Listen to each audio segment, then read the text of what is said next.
You're watching Bloomberg West, where we focus on innovation, technology, and the future of business. I'm Corey Johnson. Super Bowl 49 this Sunday at the University of Phoenix Stadium in Glendale, Arizona. More than 70,000 fans will be there.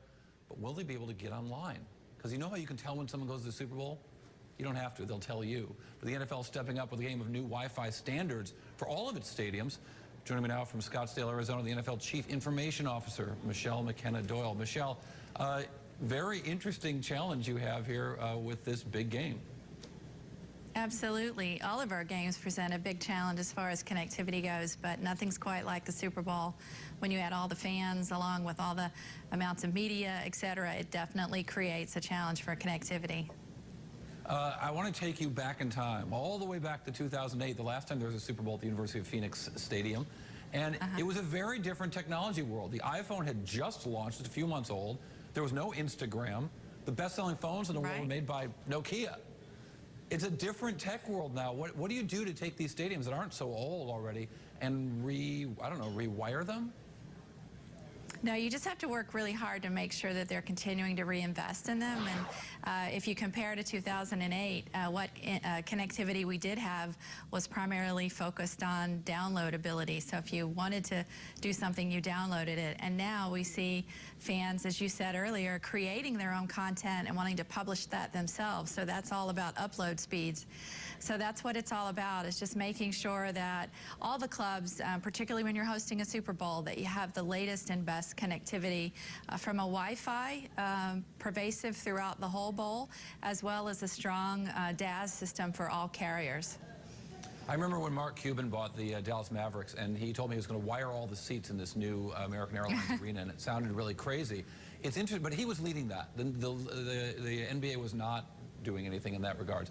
Talk to me about why the NFL is trying to create some sort of Wi-Fi standard for its stadiums, and what that standard is. Yeah, absolutely. I mean, I think if you look across, as you just mentioned, across our stadiums in the country, they're in varying stage of age, or some have been recently opened, like the 49ers new stadium that has the latest and greatest. So for investment purposes and planning purposes, we wanted to make sure clubs knew what the base standard expectation would be, and that's primarily to make sure our fans get what they want. They want to be connected. We know that the at-home experience has gotten amazing. It's awesome to watch a game at home on your sofa and surfing the net and getting all your data. But we know the best place to watch an NFL game is in an NFL stadium.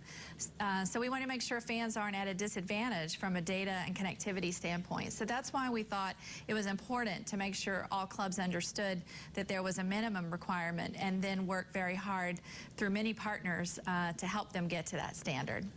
Michelle, I've been looking for someone to blame for the crummy 49ers season, and it occurs to me maybe I can blame you.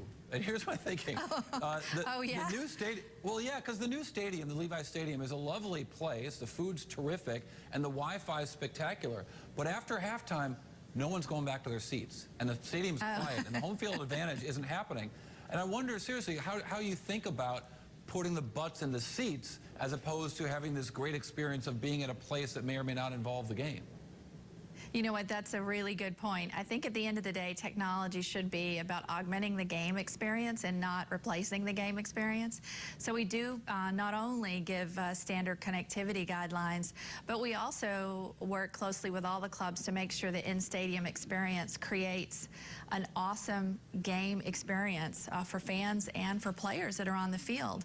And it obviously plays much better on television as well when fans are in their seats cheering and not in line somewhere else or doing something else. So I think it is a calibration that has to happen as you go along, and making sure that you do keep the game at the center of the attention and not get too carried away by all the cool devices and things you can do.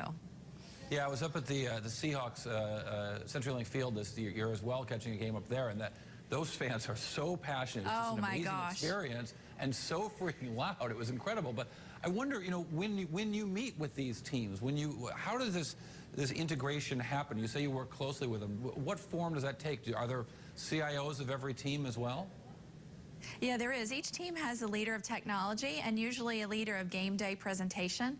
That's a producer of sorts that produces the live game day presentation in the stadium.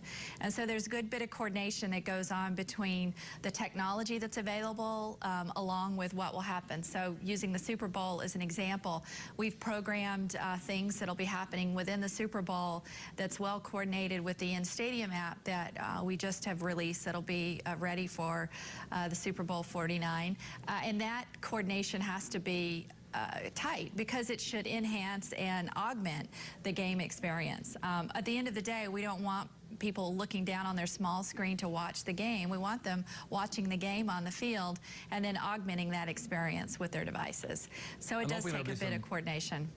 Yeah, I'm hoping there will also be some Wi-Fi enabled scales so we can weigh the footballs as well. For this weekend. NFL CIO Michelle McKenna-Doyle, thank you very much. What an interesting story, and I can't wait for the game this weekend. All right, thank you very much. Yeah, thank you. Facebook.